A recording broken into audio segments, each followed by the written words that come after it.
questions in that final exam sheet. And you know you can choose 4 of them. You can choose whichever 4 you want to do. But I thought this might be a time to kind of review a little bit, to encourage you. I don't know if you've been going right along, you know, and gathering this information together while, you know, while it's still fresh in your mind, or not, or if you're waiting until the very end and then start to look up the questions you choose on that. But I don't know. Not that I want to call anybody out, but has anybody really been kind of doing this, kind of keeping these up? Have you decided which questions you want to do yet? Okay, start thinking about it, because we're halfway through the quarter already. And this will come up on you really quick before finals week, and you don't want to be spending that time right before finals, really rushing, trying to figure out the answers for these questions, and then trying to study for them, because you won't have access to your study material while you're writing them. So it's, you know, you can choose whichever ones you want. Some of them, to me, I would definitely choose. But it's up to you of what you want to do.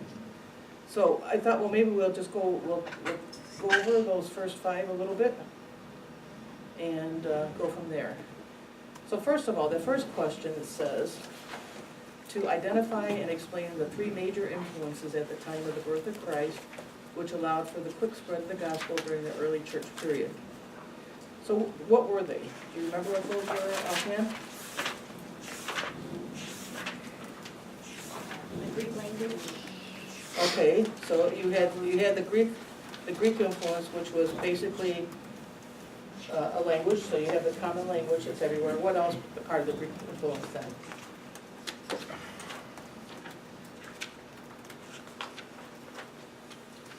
Now you should have all these like on the PowerPoints. All this will be pretty much covered on the PowerPoints and hopefully on your notes that you've taken. But this is just a refresher to make sure that you're getting those basic ideas. So what other part of the Greek influence was there? In fact, we even mentioned a little bit in today's presentation, one of the Greek influences.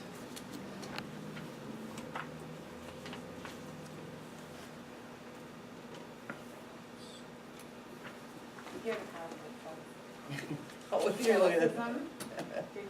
Right, philosophy, the Greek philosophies, Aristotle. You even mentioned Aristotle today in your thing, and Plato and all that. So philosophy, you had the Greek influence with those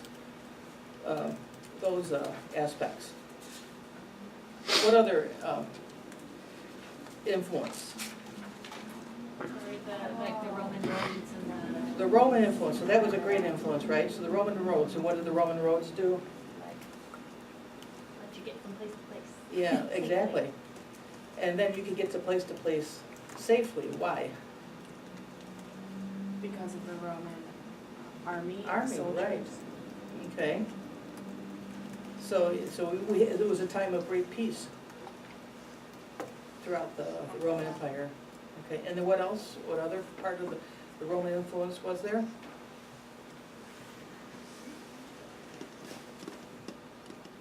So you said the Roman, right? Yeah, we're on the Roman one now, since we brought part of it up. Might as well we'll talk about all of it. And we're speaking about when, at the birth of Christ? Is that what you're talking about? Right. Why was this? Yeah. What was this a good expansion or a good time for the expansion of Christianity after Christ died and resurrected? Would be And the church expanded out from that. Would one of the influences be the king at the time? In what way are you talking about? In a negative way. Oh, well, because they kind of like forced them to go out. Well, I guess that would be one way to do one of the reasons. It would be a reason, but you'd want to focus on some of the other influences that were Okay. going on the time there. Okay. Religious uniformity or the policies. Right. So what was the policies of the Romans when they conquered a new land? To adopt all of the other gods. Yeah, they adopted things in, and they let people still practice their religions, didn't they? Yeah. As long as they did what? They brought offerings to the Roman, yeah. Roman emperor. Right, yeah. So there was unity because they brought all these different lands and conquered peoples together. And then there is they accepted, they allowed that cultural diversity. All right, and what was the other influence? Okay, the Jewish influence. And how did they influence? What did these influences help with the spread of Christianity? How did that happen? Why did that help the spread of Christianity? Wasn't a monotheistic thing with, sorry, I'm sorry? Isn't it started Messianic hope? Messianic, Messianic hope. oh, Messianic hope, yes. Yes, there was that Messianic hope. So that was already in people's minds already. along with monotheism.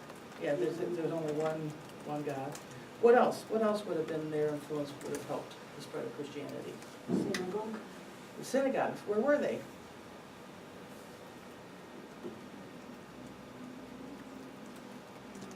Center of the city?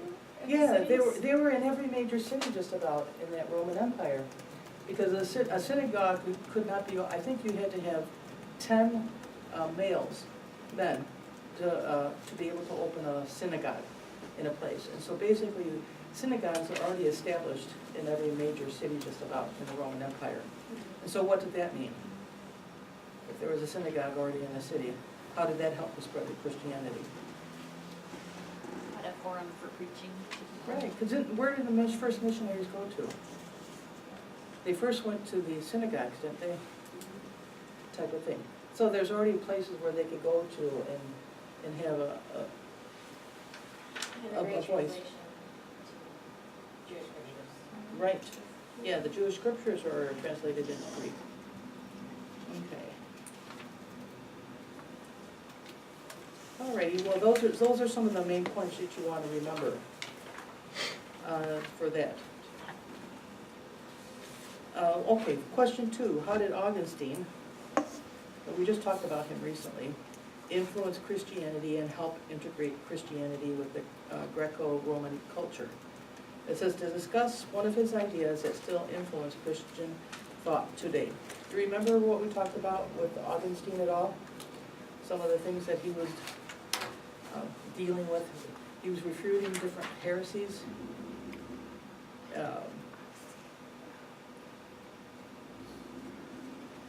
He addressed the issue of free will. So that would be something you might consider if you want to look into and get some more information about. Also, let me see, what's another one? They had the issue of, Donatism. yeah, the Donatism. Right. Okay, so what kind of issues were involved with that? What to do with the last? How should they be restored? Right. And then, but the biggest issue was that people who had renounced their faith during the persecutions, or those that had handed over holy scriptures, writings to the authorities,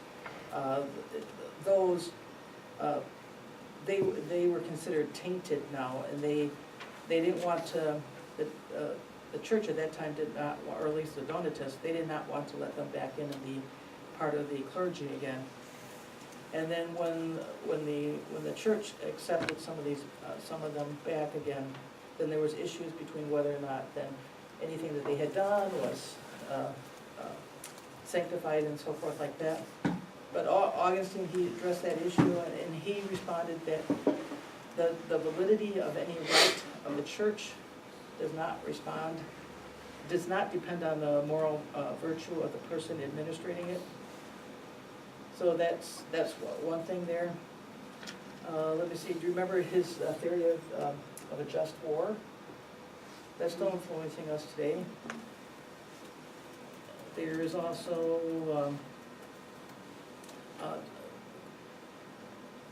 finally about the power of sin in our life and so forth like that. So it's about, he talked about predestination. He wanted to say like the good works and the author or anything like someone else. He was more into the predestination type of thing. And so we have the freedom to sin or not to sin, but it was this predestination, that was one of the ideas that was still going back and forth at today. Psychological analogy too, Pardon me? a psychological analogy, and then doctrine, obviously, that was his deal. What was the second psychological analogy? That, we're in God's image, there must be a Trinity inside us, that Oh, we're okay, understanding well, three in our mind, three in. And the way our mind works is like evidence of Trinity. okay, all right, Which I yeah. put bar in that wrong. Okay. It's remembering. Get it wrong on this one. Yeah. Bar. Well, You marked that big X. all right, so there's other ideas and things that he wrote about, 'cause he wrote about a number of things, but, so you wanna make sure you choose one, get that idea down, and be able to discuss it in your paper. Now, remember, you're only writing 250 to 350 words. It's like 1 page. You know, you have to write, it's not like you're writing a major paper on each one of these questions, please don't. Because I don't want to have to read all that. Yeah. But you need to be writing more than just a few paragraphs too on this. You want to make sure that you're writing concise enough to be able to explain it without, going really overboard on it. We just want to make sure you've got those ideas, the understanding down. All right, so question 3 says, the monastic movement arose in response to corruption and laxity within the church. Name 2 specific monastic orders, and then that developed and discussed their influence during the Middle Ages. Can you remember any of those monastic orders that developed during that time? The Benedictines. Yeah, it wasn't developed as an order to begin with, but eventually they did become an order. Because Benedictine, he just established basically his rule to begin with, and then eventually an order is after he died, that's when the order was established. What other orders?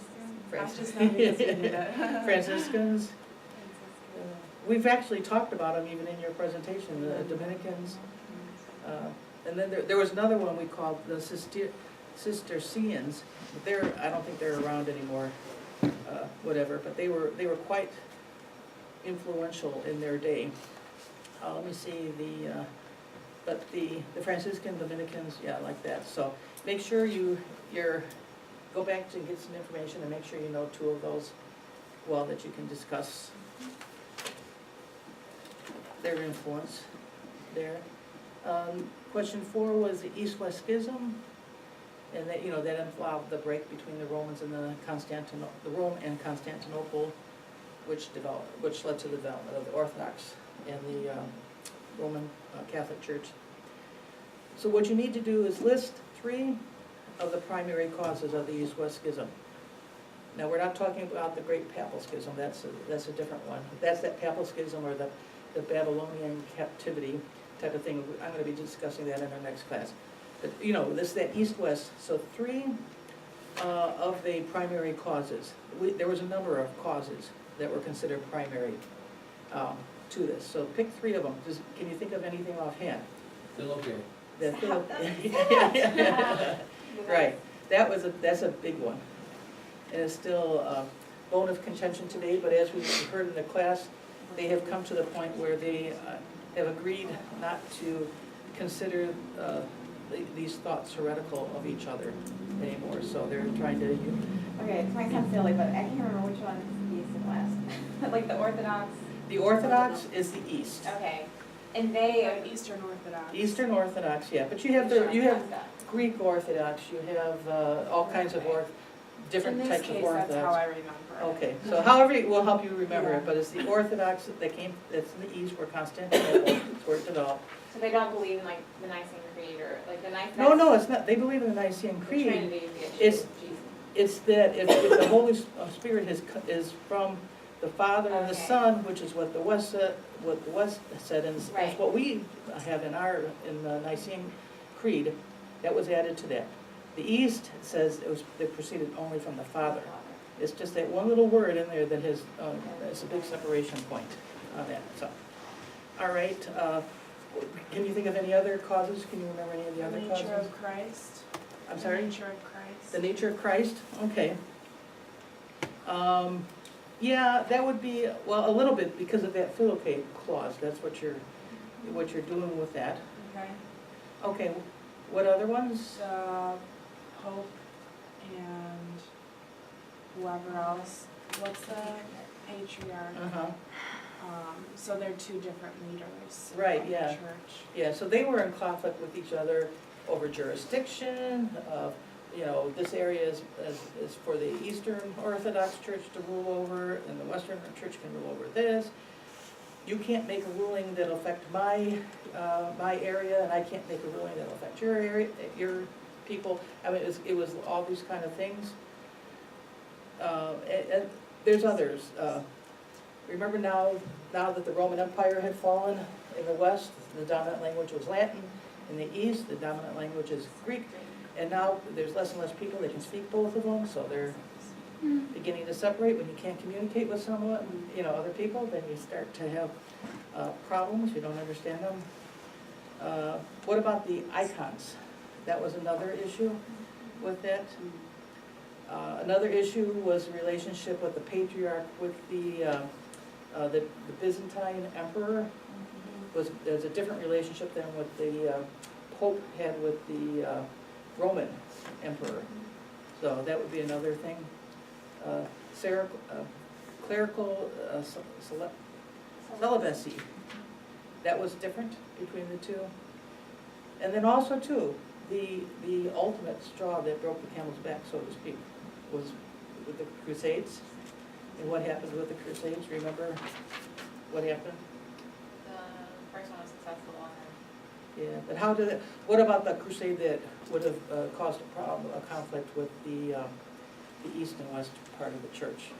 They attacked Constantinople instead of Jerusalem. Yeah, that was the fourth crusade, and that's really what, that severed the relationships completely. But anyways, so that's what you wanna, you can talk about any of those types of things, or if you find something else in the book you wanna talk about on that. Let me see, and then the 5 was the Crusades. We talked about the 8 Crusades in Greek. So it says here, discuss at least 2 of the major Crusades, noting the key participants, events, and concluding effects on the development of the church. And what's been the overall legacy of the Crusades. So you want to pick 2 of those Crusades, and then discuss that, and then what's been the overall legacy of all the Crusades to us today. So is this helpful at all? Yes, thank you. Okay. Good. I thought this would be a good time to be able to kind of Yes, thank you. do some of this. So, alrighty. It's weird that like finals, what? I know, but it's gonna be here before you know it though. Actually, haven't even ended yet. See how long next week. Terms have started and not ended yet. We'll put a bulletin out for the, to remind everybody. We can find it. And, I like this movie so much, I bought my own copy of it. Is it on Netflix or?